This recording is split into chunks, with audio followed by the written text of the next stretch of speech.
Mesdames et messieurs, à vos titres et qualités respectifs, je voulais lire mon discours, faire un discours littéral, mais je réalise que mes prédécesseurs ou des intervenants qui sont passés avant moi ont pratiquement ramassé les éléments essentiels de mon discours. C'est pourquoi je fais mien les propos qui ont été énoncés ici, respectivement par les maires de la ville ad intérim et Madame la ministre ayant en charge la jeunesse. Je souhaite par mon propos faire un dialogue franc avec la jeunesse. Vous êtes ici, vous représentez la jeunesse. C'est l'occasion de nous dire des choses en face. En dépit du contexte qui est le nôtre actuellement, nous sommes tenus au devoir de redevabilité en tant que démocrates. C'est pourquoi je vais parler et je vais épingler des éléments capitaux et je vais vous laisser le temps de me poser des questions directement et je conduirai personnellement cette étape. Et je souhaite que les jeunes auront le courage de me poser des questions. Aujourd'hui, à la tête de la province comme vice-gouverneur et gouverneur ad intérim, mais hier, j'étais assis là où vous êtes. Hier, j'ai fait aussi des actions. Et si aujourd'hui je suis ici devant vous, je peux souhaiter qu'on puisse aussi me poser des questions ou parler des actions ou des actes posés par moi qui ne racontent pas l'attendement général de notre population. C'est ça la beauté de la démocratie. La démocratie se nourrit pratiquement par des contradictions. Des chocs d'idées jaillit la lumière. Un dirigeant qui ne peut jamais accepter la contradiction, et donc il n'est pas démocrate. Donc là où j'ai fauché, chers jeunes, ayez le courage de me le dire. Peut-être c'est par manque d'informations, je vais vous dire. Peut-être c'est vrai, et j'aurai le courage de faire mon mea culpa. Parce que le contexte actuel nous oblige d'être soudés, unis, et de privilégier davantage la cohésion nationale, l'unité nationale. Un peuple divisé, un royaume divisé, ne peut en aucun cas prétendre gagner la guerre, même une bataille. Je sais que parmi les jeunes, où je ne m'adresse pas à une jeunesse estudiantine, c'est une jeunesse dans son ensemble. C'est pourquoi je vais parler en Swahili, notre langue à nous, pour que kila mtu akitoka humu aseme ya kwamba vice-gouverneur, gouverneur ad intérim alisema hivi. Pour ne pas tirer en longueur, mambo mbili nilitasema nikubambia hivi. Je vais être pratique. Mie nilizaliwa hapa, nikakomalia hapa. J'ai fait la politique ici, à Uvira. J'avais commencé à Bukavu à l'âge de 19 ans, de 2022.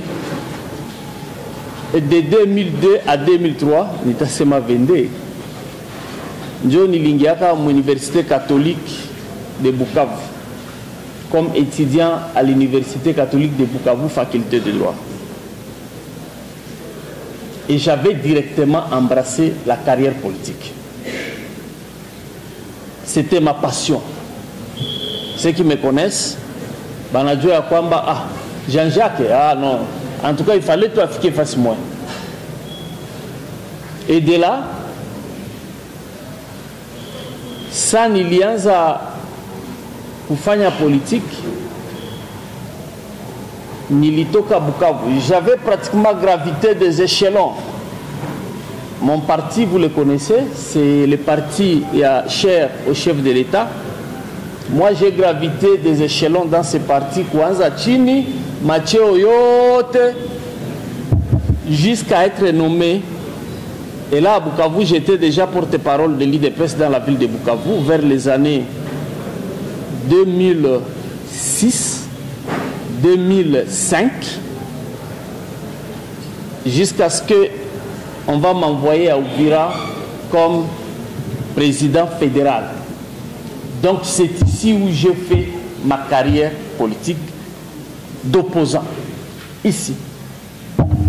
Si je vous l'ai dit, c'est pour réveiller votre conscience. Et c'est ça le premier élément. J'ai vu de mes propres yeux, parce que niliona président wa provincial anasema le vice-gouverneur malgré l'âge avancé. Non, je crois que la jeunesse, tout le monde le sait. C'est de quel âge à quel âge, madame? 14 et 35 ans. Ah, donc j'ai déjà dépassé, il a raison. Parce que j'ai 45 ans. Ouais, je croyais que c'était jusqu'à 45 ans. Alors, yenye nitabambia, niliona mu macho yangu marejime mbalimbali yenye lipita. Niliona na macho yangu eta ici à Uvira, niliona marejime mbalimbali yenye lipita. J'ai vécu quand même à la dernière minute, bien sûr, régime à Mobutu. L'effet maréchal Mobutu, paix à son âme. Ni le vivre régime naguère et en 1996. Si vous êtes la joie souffrance et quoi. Moi, si je vous raconte mon histoire, c'est terrible. Parce que j'avais fait Mugeri où j'étais à l'internat à pied. Nikatembea mabilima kufika hapa Uvira, na sasa nafika hapa Uvira banatuambia aseme no, mutoke kwanza mwende kwanza Kalundu juu masase ile orgue de Staline. C'est comme ça qu'on appelait ça à l'époque. Peut-être vous étiez encore jeune. Balituambia kase kunakia mabunduki moya grave na talunguza ile milima yote. Kumi population mutoke kwanza mwende hivi juu ile masase itawafaa mbaya. Sisi tukafurahi. Ase tunatatoa Munyarwanda. Si kwenda hivi kumbi ba militaire wetu wakisha tuzisha wanatudanganya, ndio ilikuwa kufavoriser sasa Munyarwanda ingie. C'est là où j'avais vécu de mes propres yeux batu des millions et des millions de gens wanafanya migulu mwa hii njia inakuwa kidogo. Hakuna kujua dada yako, hakuna kujua baba yako, hakuna donc watu walipotea na kulikuwa tu mariages zinafanyika tu vile watu wanakutana bado unaenda huku unaenda huku unaenda huku. J'ai vécu aussi régime ya Joseph Kabila yenye ilifanya miaka 21. Qu'est-ce que je veux dire? Moi ile ma régime yote yenye ilijisuccéder, peut-être ba jeune batauliza jua nini Jean-Jacques anasema vile, parce que ni kitu yenye mie ilinifrape. Natoka mimi naenda, nilikuya hapa asubuhi, natoka naenda na tena narudia, l'image yenye nakuya macho yangu sa niko napita naona mubarabara yote il y a des activités intenses. Il y a des activités intenses, les jeunes, les femmes, biko natumika jua kutengeneza barabara. Nikajirapele kama la fois passée nilipokea délégation ya biko kutengeneza barabara, bananyambia seme banataanza kutia goudron ku barabara yetu. Maintenant, Diana, nos petits frères, je vous informe que de tous ces régimes, hakuna régime yenye iko na ma projet palpable, visible, juu ya développement. Ne serait-ce que, nikikwambia province c'est grave. Parce que wakati tulikimbia nililia, nikasema ya kwamba nilikuwa naona Sud Kivu, pour ne pas parler seulement de Kivu, nilikuwa naona Sud Kivu iko saa Mungu alikuwa natushukia. Et je me disais, tukifika mwisho ya mandat, Sud Kivu itakuwa transformé, pour ne pas parler de paradis. Parce qu'aujourd'hui, tutapata na iko naanza kutumikiwa. Niliambia president société civile alikuwa ananiuliza, niko nataita wale ba ile barabara baanze kutumika kuanzia ku frontière mpaka Kavimvira. Batatia goudron. Na aba nabo balipewa 14 km hivi banaanza kuitumika. Kale ka barabara kesi quand j'étais dans l'opposition nilikuwa nasema kama pengu. Finalement banaanza kuitumika. À part ile, pour votre information, parce que tout comme Uvira, et j'interpelle les jeunes, parce que ukue Mushi, ukue Murega, ukue Munyindu, ukue Munyamulenge, ukue Mubembe, ukue Muvira, Mfuliru et consort. Kama ulichagula Uvira ndio fasi yako ya kuishi, maana unakuwa mtoto wa Uvira. Haiko hivyo. Kuko hii même société kwa tengeneza hapa de Kalundu jusque là, ili gagner marché na itaendelea de Kavimvira jusqu'à Sange. Et de Sange mpaka Kamanyola benye bali gagner marché ni entreprise sino-congolais, il a balé ba chinois bebi ko Munyangezi batoke pale mpaka Sangi. Na balikwisha anza kazi parce que niliona de mes propres yeux bajaji naanza pita Mungomo. Bajaji de mes propres yeux na mie sa nishuka Mungomo nifa voyage et nikashtuka barabara na badilika. Parce que tuliboblisha kabanze tumika usiku na mchana na wakatia ekipe kutumika Kamanyola na ingine Nyangezi wakiwa kutanana. Aujourd'hui, le temps que niko naongea na mwe sai Yves, j'ai présidé à ma qualité à président au conseil d'administration ma projet de la Banque mondiale. Il présidait les réunions Léo, il quoi réunion évaluation, la présentation à ma étape. Les autorités on a commencé de 9h jusqu'à 14h pour vous laisser la place et à faire une activité. Il y a 10 millions de dollars injectés. Et de ces 10 millions de dollars, la province, il y a ma projet Banque mondiale, il y a la province de Sud Kivu, Uvira détient la moitié. Uvira détient la moitié. Parce que les méga projets, c'est dans les territoires d'Uvira. Les méga projets, c'est dans ces territoires d'Uvira. Bata moderniser comme jamais les ports de Kalundu. Vous pouvez vous imaginer le coût. Je ne vous raconte pas des rêves. Je vous dis ce que je sais.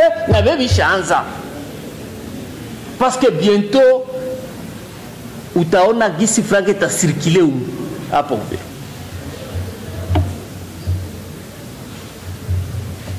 Bata moderniser, bata rallonger mukia ya port, bitu mingi, bata tia goudron, manyumba, bref, port ya Kalundu itakuwa moderne.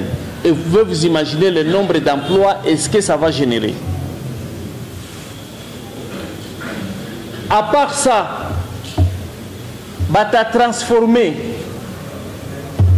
Tulipata bénéfice à kuona un ingénieur mali tu expliquer juu tukasema mbona Kavimvira avec ile mai ya Nyangara na Lake Tanganyika vitawezekana ndugu yangu venya ujue uachie vingine bata transformer pale. Donc dans une année tu auras kila mtu atakuwa na fierté ya kupita na kuona Kongo gisi na badilika. Batajenga soko ya Kagando, batajenga soko kubwa na kutia goudron de Sange jusqu'à la frontière kule Nyamoma. Batajenga soko kubwa Kamanyola. Mes chers frères, il est yote ni ma projet yenye iko déjà en exécution. Si c'est mais benye bitafanyika comme on le faisait quand on était étudiant, je te marierai. Assez ce que tu pata kazi tupendane tu nikipata kazi takuwa. Non, je ne dis pas ça. Je vous dis des choses concrètes. C'est pendant le régime ya Raisi Félix Tshisekedi Tshilombo. Et je me dis, il est ma projet qui est ouvrir Tabadirika. Parce que nous, on faisait des années, on a tembea, on a voyagé, unarudia Uvira unakuta bitu yote kama kulikuwa kwa barabara kalikuwa mu quartier tena unakuta joka naribika hakuna tena accès. Et on disait que ce pays est maudit. Mais voilà que nous avons un président. Il y a ceux qui le critiquent. Mais Abadjou histoire, ils ne savent pas comparer. C'est pas parce que je suis de son parti, mais moi je vous parle de faits. Et quelqu'un d'autre peut me parler des autres faits parce que on les a votés, on les a tout donné, mais ils ne nous ont rien laissé comme souvenir. Voilà que l'ennemi profite de cette période pour nous attaquer et nous dire, nous, kututia mukichwa yetu ya kwamba bile biote biende na mai. Est-ce que batoto Uvira munaweza itika hivyo? Munaweza itika hivyo?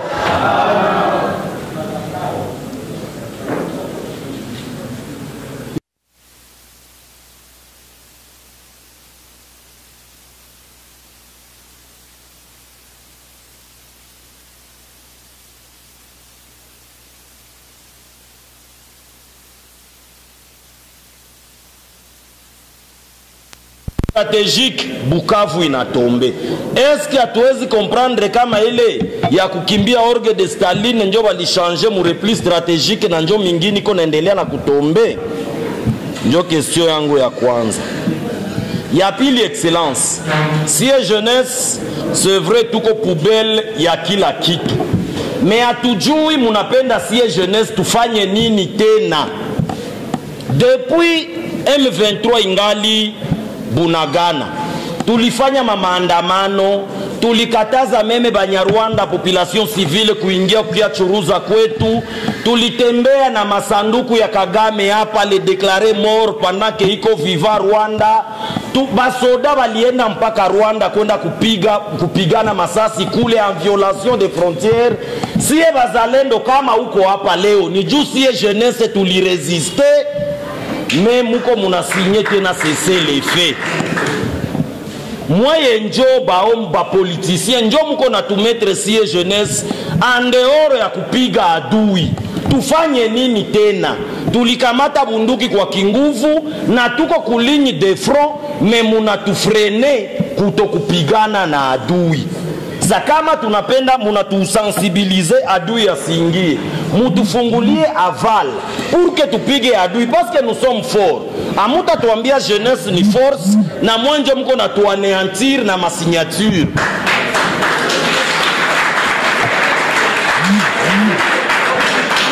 Ndiyo, kwa mwisho ya mwisho ningeuliza kwa organisateur président wa jeunesse juu ya campagne Congolais Telema.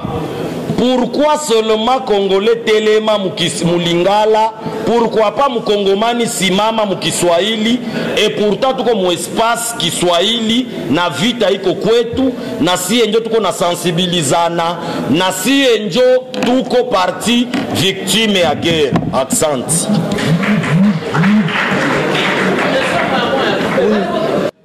Excellence, swali yangu ni moya. Kote kwenye tunasema hapa tuko nasikia meme le chef de l'État alisema upromouvoir jeunesse, lakini kuma exemple yote yenye iko natolewa meme hata kwenda kuonana na wakubwa siyaona implication yoyote. Unaita jeunesse, una privilégier sana ma société civile kuliko hata jeunesse. Mpaka saa hii projet ya PFCGL siyaona implication ya jeunesse hata kuitiwa. Atuyu tutakuya tu ni kuya makofi, ama siye tutabatia tu ni bazalendo ni masasi turekipere tu mungini, me atuoni fasi ya makazi ama integration ya jeune kubitu yetu biote. Atujui kama jeunesse ni société civile tu ama jeunesse tabakia tu ni makofi. Asante. Je porte la voix de détresse des étudiants de Bukavu. Ndahe Munongo Emmanuel. Ndahe. Oui. C'est la voix de détresse que je porte ici au devant de vous, de tous les étudiants patriotes, résilients, les jeunes que nous sommes, qui se sont dit non, nous ne pouvons pas rester en ville de Bukavu au moment où l'ennemi de la République y réside. Nous nous sommes dit non, nous n'allons pas nous soumettre à l'oppression de l'ennemi. Nous nous sommes déplacés, oui. Et alors, c'est presque 3 mois que nous sommes ici. Les uns sont à Uvira, les autres sont à Fizi. Il y a des étudiants qui sont même à Kalemi, d'autres sont au Burundi. Monsieur le gouverneur, notre inquiétude c'est quoi? Après les sacrifices que nous avons montrés à la République, l'essence du patriotisme est de quitter la ville de Bukavu, mais à notre grande surprise, les activités académiques ont repris normalement. Et ce qui est encore grave dans tout ça, nous ne savons pas notre sort. Il y a le silence constaté du gouvernement provincial et le gouvernement national. Même les établissements, les chefs d'établissement n'ont rien prévu jusqu'à maintenant sur le sort de nous étudiants qui nous sommes déplacés. C'est ainsi que nous nous sommes réunis et nous avons écrit un mémo pour Madame la ministre de l'ESU, que vous pouvez nous aider à faire parvenir ces mémos à la ministre.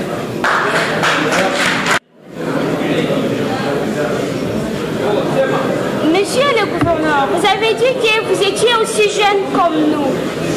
Et pour arriver à cette étape que vous êtes aujourd'hui, c'est parce que vous avez résisté. Alors, ma question est la suivante. Si aujourd'hui, la jeunesse d'Ouvira aussi parvient de tomber, au moment où vous avez aussi résisté, parce que vous aviez un soutien qui vous a soutenu, alors, où serait la jeunesse? Merci.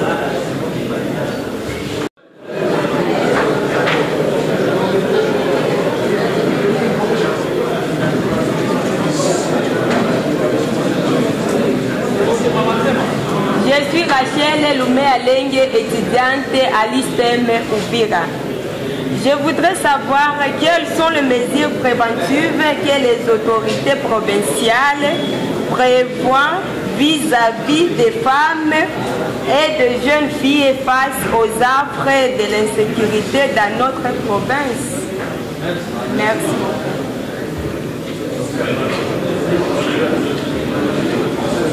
Comme mathématicien, je vais poser une question directement. Bonjour Mkouba, je suis Mapenzi Manyebwa, le coordinateur de la dynamique des sociétés civiles pour le développement durable. J'ai des petites questions.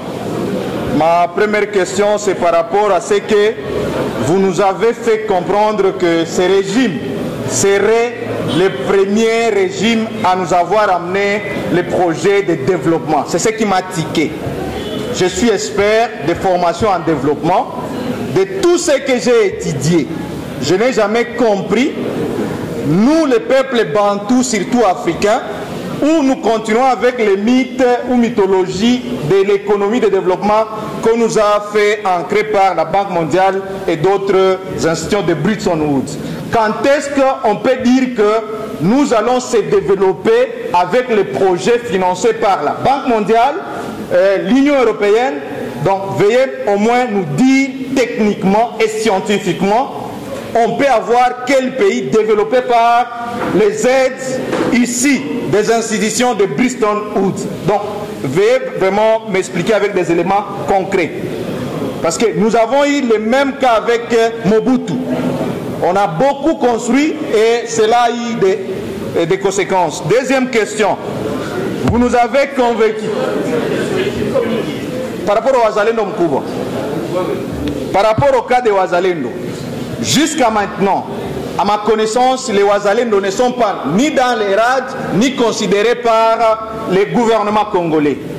Aujourd'hui, les Wazalendo sont utilisés, excusez les termes, parce que en lisant les normes des RAD, les Wazalendo ne sont pas éligibles. Peut-être, si on pourrait nous convaincre qu'après cette guerre, les Wazalendo seront intégrés dans l'armée, là c'est clair. Mais nous convaincre ici que le RAD a été créé pour les Wazalendo, je ne crois pas. Ma question, qu'est-ce qui est fait du concret pour soutenir dans les fronts les Wazalendo? Parce que vous nous avez convaincu ici que vous étiez avec Mafikiri pour soutenir les Wazalendo. Je m'excuse, les Wazalendo sont un et pluriel. Nous sommes tous dans les fronts en train de passer. La plupart des généraux Wazalendo n'ont pas de soutien du gouvernement congolais dans les concrets. À part certains généraux dont je me limite de citer les noms qui sont des mèches avec les régimes. J'ai dit et je vous remercie. Yetutatia mu public mwandike zitadepose excellence na tutaita tena.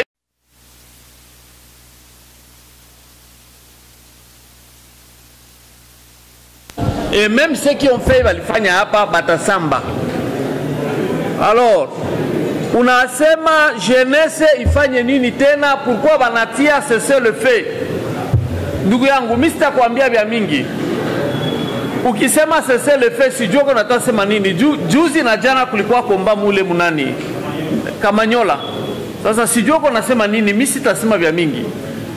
Kuko vya viko nafanyika na tuachie Mungu nafasi yake, tutaona.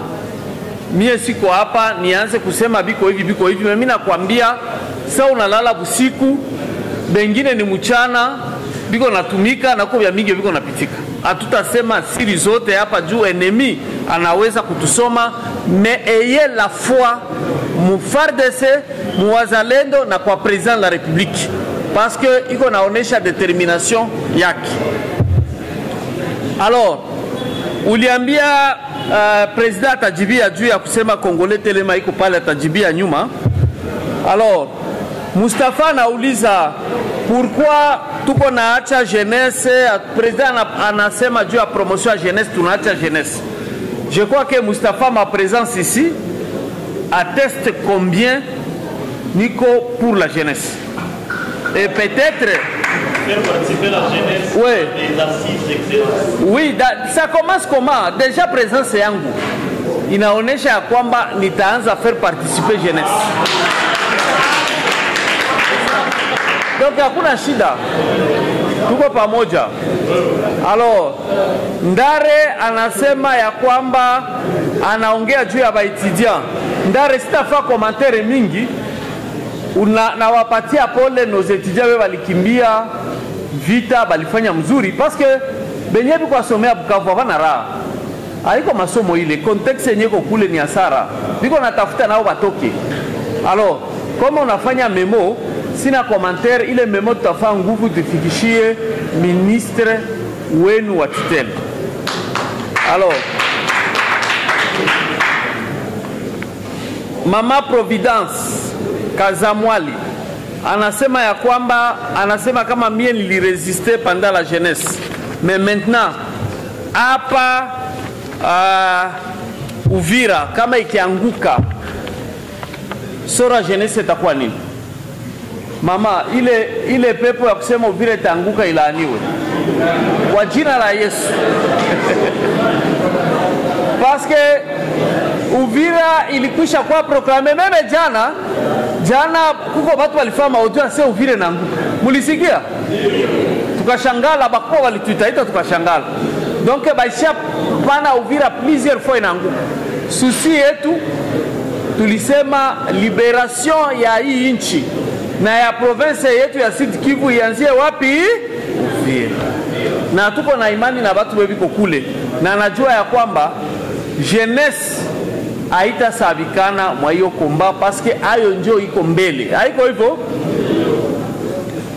Rachel anasema quelles sont les mesures préventives en faveur des femmes dans ce contexte d'insécurité.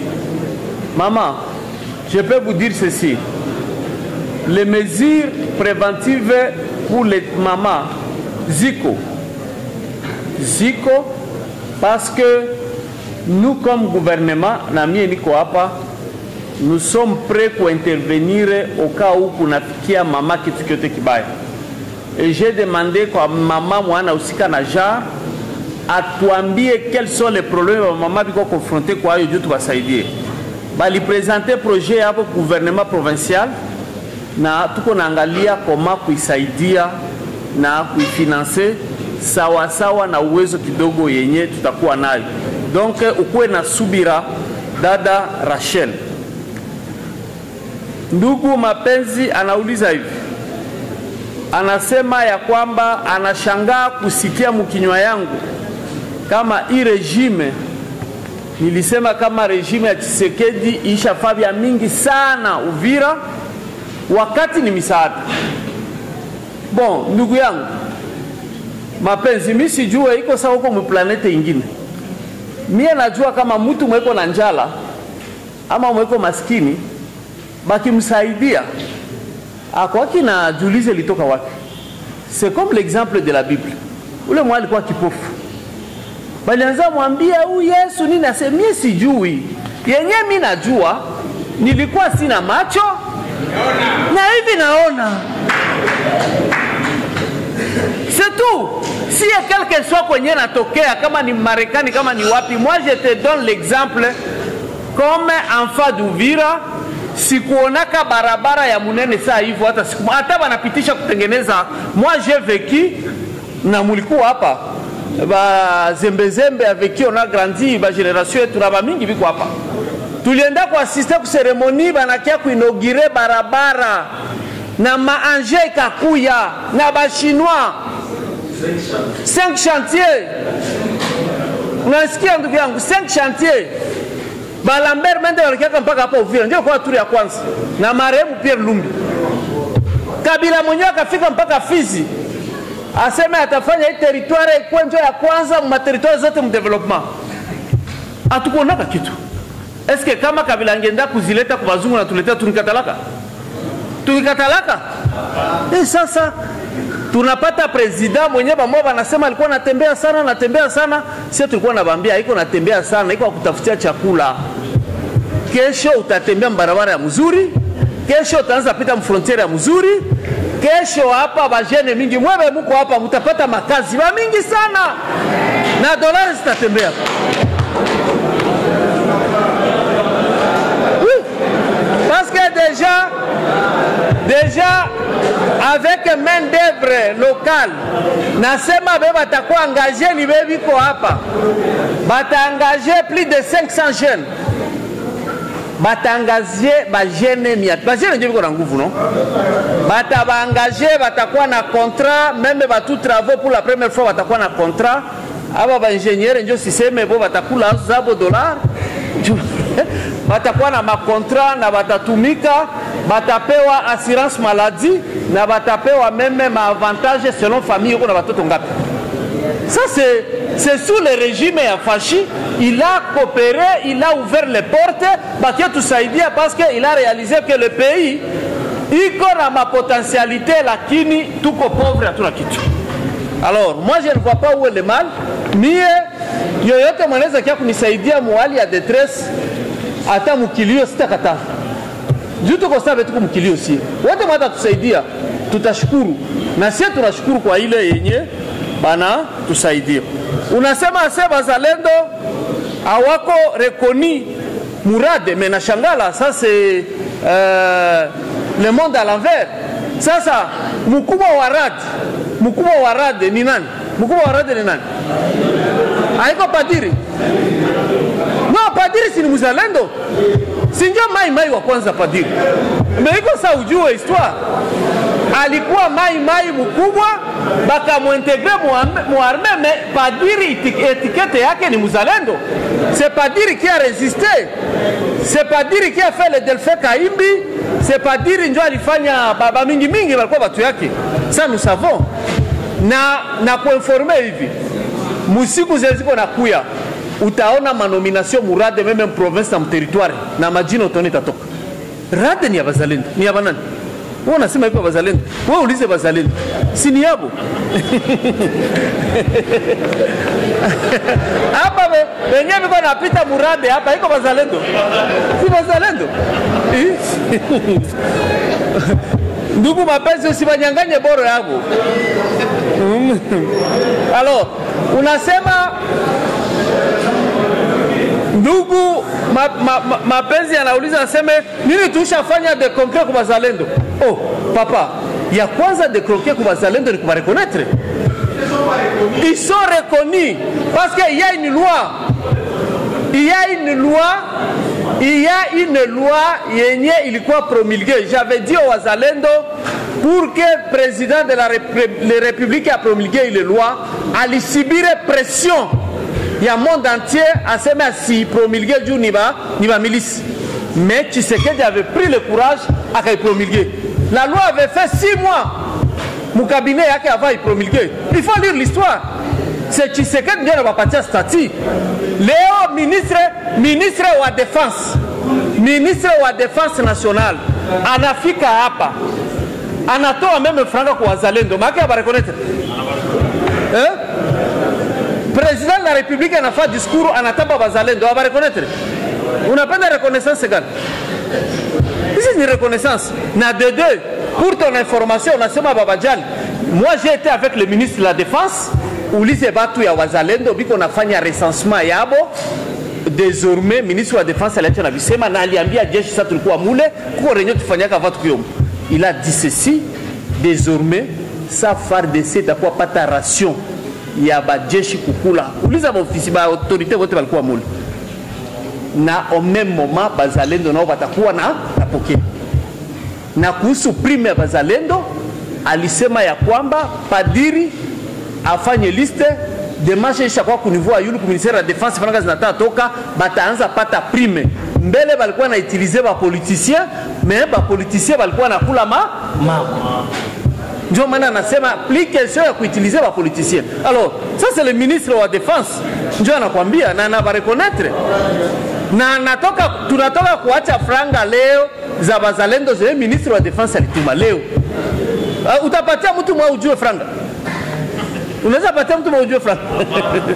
Acha kusema hivyo. Ile ni Roma ziko nasema ndugu yangu.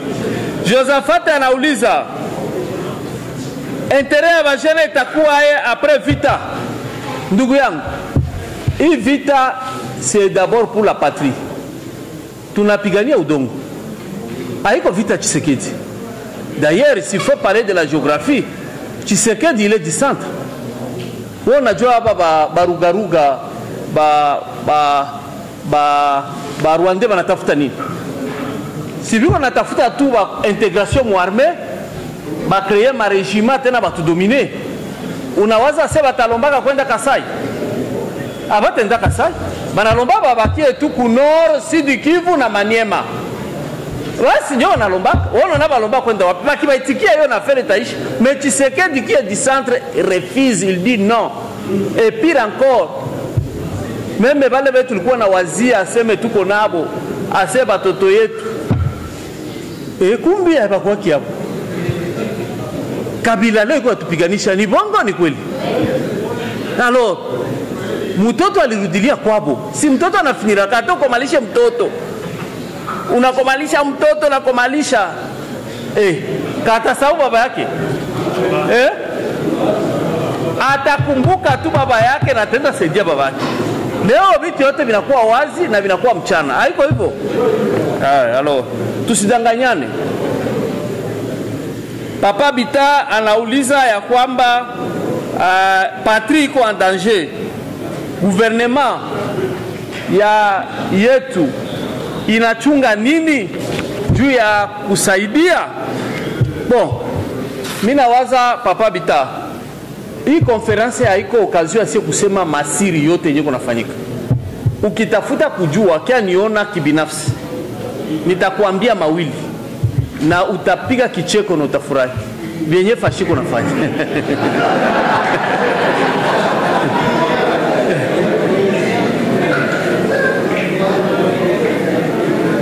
Nani Ezekiel anasema aye nilisite Banyamulenge. Papa Ezekiel, moi je ne suis pas hypocrite. Mie niko représentant wa chef de l'État, niko wa ekole ya Fashi Beton, niko wa IDPS, na siwezi enda tofauti na president de la République. Kama rais ye mwenyewe alishasema kutamka hadharani ya kwamba Munyamulenge ni Mkongomani, alisema ye peke ile Munyamulenge. Unataka mie niseme tofauti? Unanitakia bwema, unanitakia oui, tuambiane kweli. Oui, parce que kuka watu wengine bana kia kuharibishiana. Oui, tusiharibishiane. Ndio.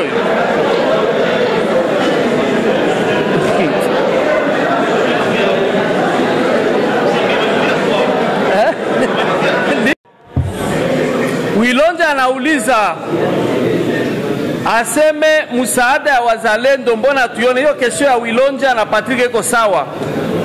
Juu Patrick na anauliza unité ya wazalendo. Mimi nakuelezea hivi ndugu yangu. Ede ya wazalendo iko naanza kuya, mie niko naiona. Dommage que tuko na batu wetu tuko naongea nabo ba mingi hapa abiko peut-être mubale bazalendo. Nilisikia mtu mwana aseme ile ede biko napatia tu bale bazalendo benye biko ngambo ya Tshisekedi. Mais qu'est-ce que tu veux? Si tutapatia bazalendo ba biko ngambo yetu, manaka tupatie bazalendo biko ngambo ya M23. Tupatie msaada bazalendo biko ngambo ya M23 juu biko amwajui. Si tuko napatia bazalendo benye biko ngambo yetu. C'est tout. Kama huko ngambo yetu, usitegemee msaada wetu. C'est clair. Na bazalendo bote, labda ujue benye tuko nabo hapa, bote biko na jireklame biko ngambo ya serikali na ngambo ya President Felix Tshisekedi Chilombo. Kama wewe ukiniambia mzalendo mwenye iko contre, ukinitai hapa, tutaanza fatana naye leo. Tuko napigana nabo no? Bale batuiganeo. Si tuko napigana nabo kule, haiko serikali. Juu biko contre. Unaona? Na unasema juu ya unité ya commandement. Unité ya commandement ya bazalendo iko. Balisi tulibalomba vile, ministre wa defense alilomba vile, na mina bajulisha kama balituma maraporo, balikutanana, bakaongea, bakaplanir ma divergence yabo, na désormais kuko unité ya commandement. Mwenye anabadirige ni William Amuri ya Kutumba, komanda wa chini yake wa operation ni Makanaki. Muhimu najua wa mwenye anahusika na logistique ni René, na bengine banafata. Ça a été transmis comme ça et bilienda Kinshasa na bilifanyika sous la houlette ya commandant région. Donc bote biko fama réunion hapana hapa, biko nenda fanzia ile réunion hapo ku front. Hiyo ndio information mie na kupatia. Donc unité ya commandement ishakuwa, na ni jambo la kushukuru na ni jambo la kusisitiza na kukonsolide. Isikuwe tena mwe ba jeune ndio mwanze diviser bazalendo. Mubatie bakuwe pamoja, parce que bakikuwa ini ndio itakuwa force. Alors tunaenda mwenye anasema juu ya article 64. Aseme koma hii regime ya Tshisekedi haiko na respecte katiba. Ndugu Asumani kwa Asumani, uniambie kipengele gani ya katiba yenye regime yetu hairespecte? Inasema 84 ni kwamba kama patrie iko en danger, unapashwa kupigania, na kama kwa mtu analeta dictature, il faut kudekuraje hayo. Sasa sie tunafanya nini? Yenye yeshimie katiba, il faut donner. Hapana, tuna respecte article 84 no?